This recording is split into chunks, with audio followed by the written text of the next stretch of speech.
Hey everybody, I'm Mackie, and this is Hidden Threads, a new podcast that you might like or you might not like. Who knows? But it's about private investigations and a lot of other nonsense. We'll have some fun and talk about some serious issues. And I'm joined by Victoria Clark. How are you? Hello, everybody. I am well. How are you doing? Good. First time out to the farm, huh? First time out to the farm. About an hour and 15-minute drive. Mm-hmm. What's been your favorite part of the farm so far?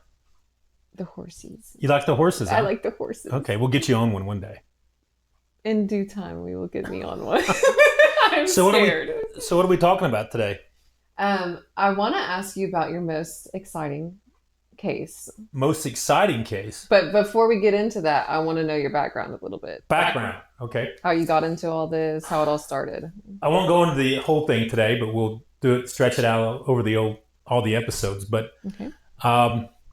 I grew up just up the road here. At 19, I went in the Marines and made it into Force Recon, which is the special operations arm of the Marines.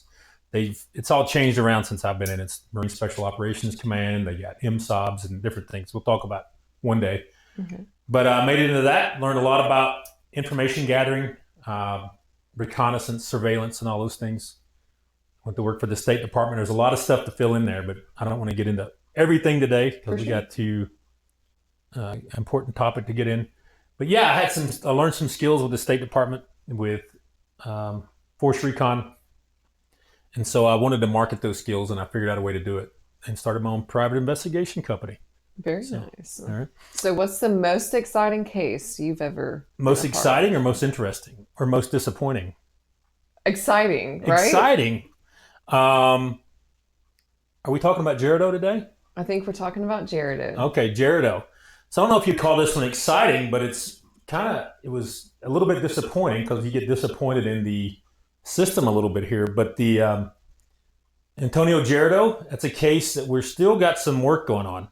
He was a guy, I'm not going to get into the counties, or we're not going to name the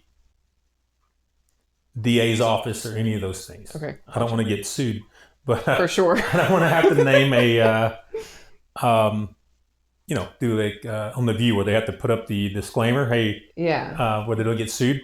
But Mr. Gerardo was arrested. I think it was he was arrested about 12 years ago now for a drive-by shooting. Right. So there was a drive-by shooting at a known drug house. They call them trap houses these days, but drugs were sold in and out of there. And then some guys pulled up and shot up the house. And one guy got killed on the scene, and another guy died later. Not from those wounds, he just died later. Okay. But he was somebody was injured. So Mr. Gerardo got picked up for attempted murder. Now, at the time of the shooting, Mr. Gerardo wasn't even there. He was up a few miles away at his sister's house. Mm-hmm. Okay. And some people pointed a finger at Mr. Gerardo, and this guy that pointed a finger at him is now in prison for another crime. But they got him to testify against Mr. Gerardo on the stand. Nothing tied our client, Mr. Gerardo, to the scene. All right. The victim that was still alive said that the guy that did the shooting had what they call plants in his head, which I understand is like dreadlocks that are cut short. Mm-hmm. All right. And the Mr. Gerardo's never had that kind of haircut before. The weapon that was used was hidden or taken from the scene and thrown in the river down in South Alabama. They never found it. But the whole way the finger got pointed at him was kind of weird. So we think the guy that lied and told the police that Mr. Gerardo did it is the one that actually committed the crime. Gotcha. All right. When he got arrested, he didn't say anything to police. Our client didn't. Mm-hmm. And they gave him a gunshot residue test, and the gunshot residue test was lost. So there's no gunshot residue test to speak of. All right. The only thing that got our guy convicted with 2 life sentences was testimony from a career criminal. Right. That we think actually did the crime. Right. So we got in this case and started interviewing people. And one of the people that they got to testify against our client, he's walking around now, but he was in jail at one time too. He was in prison for a while. He's the one that actually took the gun and threw it in the river. Mm-hmm. All right. And we got him to tell me, he actually told me on the phone, we talked to him several times, and he actually told me that weapon, he was trying to buy it from the shooter. All right. I said, was that Antonio Gerardo? He said, no, it was the other guy. Gotcha. So he said it right there on the phone. It was recorded. Mm-hmm. And he said, I was trying to buy this gun from the actual shooter way before this crime ever took place. And Mr. Gerardo had never had this weapon before. So Wow. that got him a new, what we call Rule 32 hearing, Mm-hmm. a new trial based off newly discovered evidence. So you have to wait until a new trial to show that evidence, that recording. Well, so they present the evidence to the judge, and the judge can determine if they're going to get a new trial or not. And in this case, the judge did after a while. Gotcha. I think we need to discuss the shenanigans that went on in between. So yeah, for sure. Let me get into that a little bit about the judge and the. Yeah, that's interesting. So they had a hearing, right? The judge granted them a hearing. And before the hearing, my client's lawyers sent out a bunch of subpoenas for people to come testify. Mm-hmm. And we get there, we show up. They had me come show up to talk about my findings. And this is a courtroom.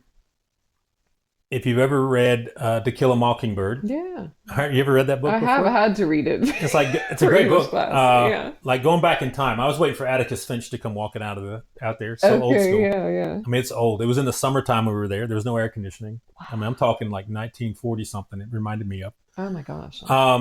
And the judge was an hour and 15 minutes late showing up, so I was sitting around in there.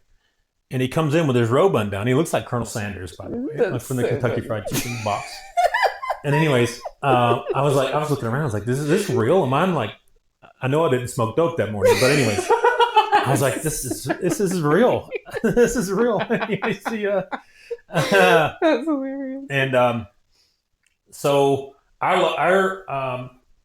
my client's lawyer stood up and said, "Hey, where's all the people we subpoenaed?" And the judge was like, "What are you talking about?" And they started reading off over 36 subpoenas for witnesses that never showed up. So the judge just called a halt to everything and said, "Hey, we're going to get these witnesses here." So we had to wait, and he finally got them back a few weeks later. But it was the most backwards thing I've ever been part of in my whole life. Yeah, that sounds like not how it's supposed to go. Right. So it doesn't give me a lot of hope when I think, if I ever got in trouble for something, and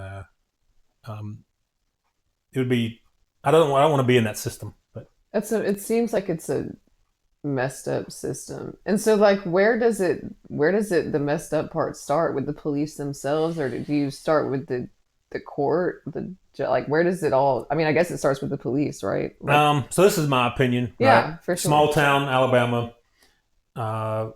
drive-by shooting, and the police are in a hurry to get this thing solved for the community, right? I don't blame them. They want to get it done. Yeah. But they tend to rush to conclusions. They don't do a lot of follow-ups, and I just don't think they have the resources to do the follow-ups they need to do. That makes sense. And to chase all the evidence down that they need to do.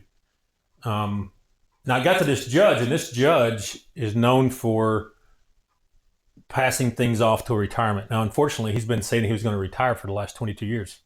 Okay, so, yeah. So he's just said, "No, I'm going to wait till I retire," and things just get put on hold. So there's a backlog there.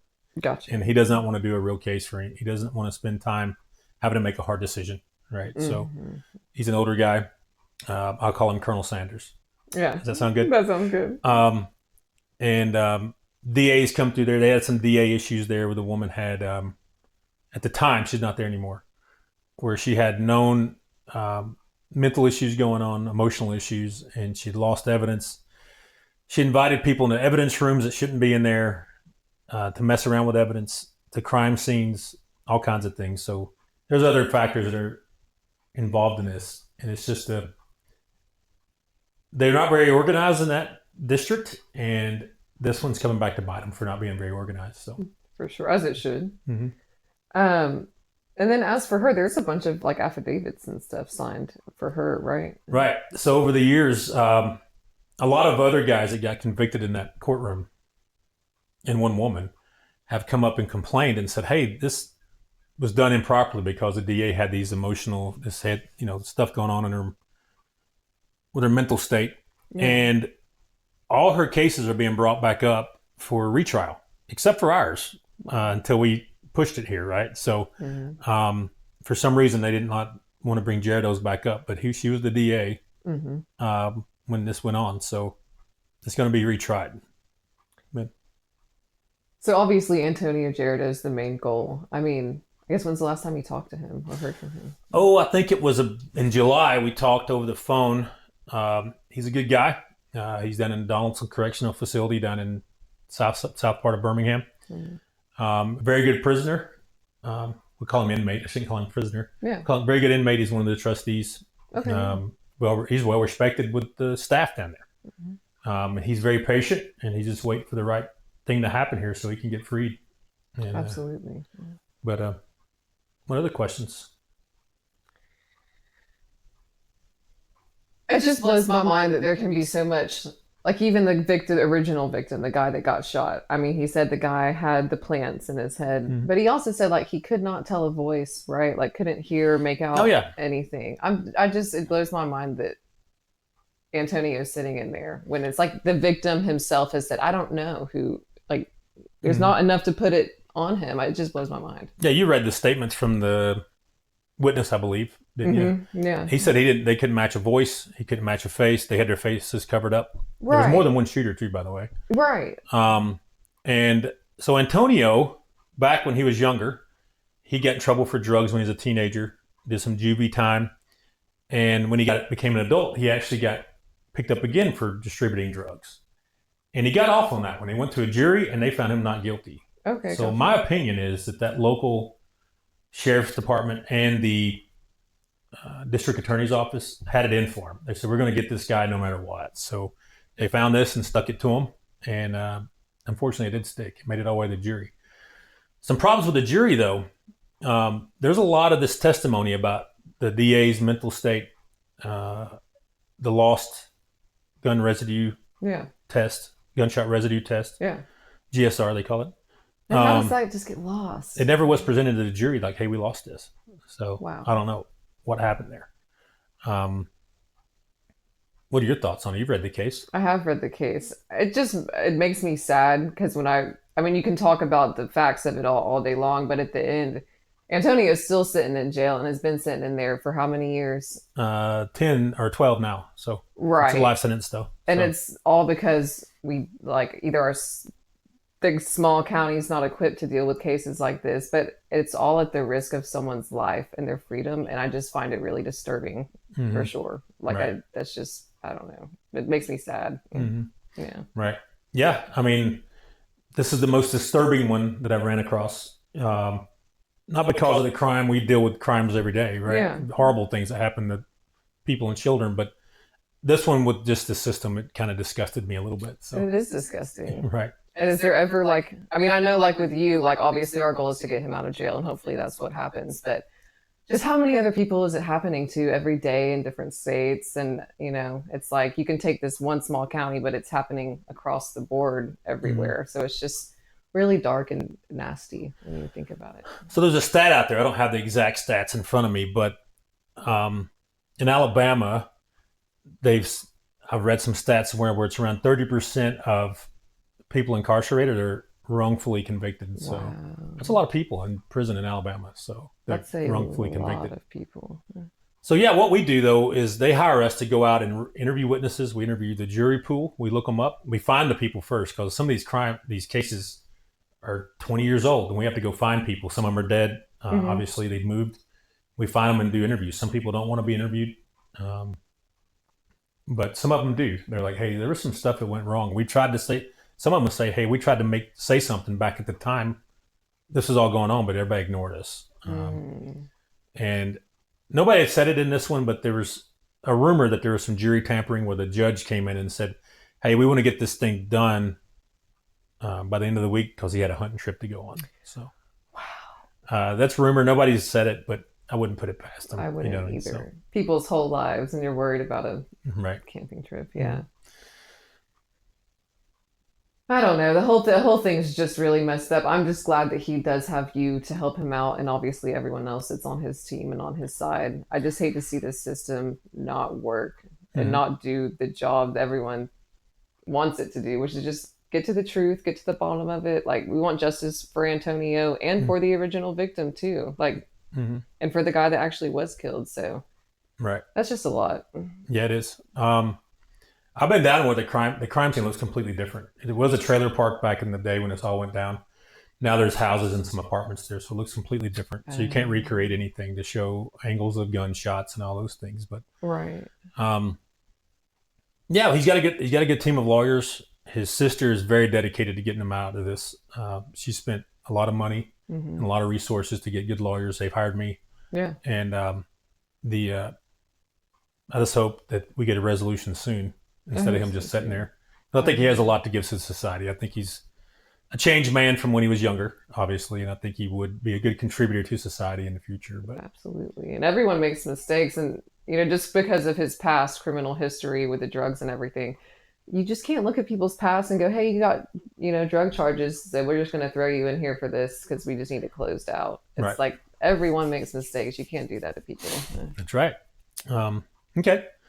Um, well, so that's going to end this one, I guess. Absolutely. Right. So yeah, that'll be the end of this one. In the next podcast, we'll get into some more fun stuff. Yeah. Maybe not as serious stuff. A little bit of adultery. Yeah. All right. Everybody likes a good adultery story. Ooh. How about some crazy people calling in on the phone? How about that? I love that. That's some of the things we'll get to look forward to in our next episode. So we'll see you then. Toodles. Wave again. You didn't get it that time. Oh, toodles.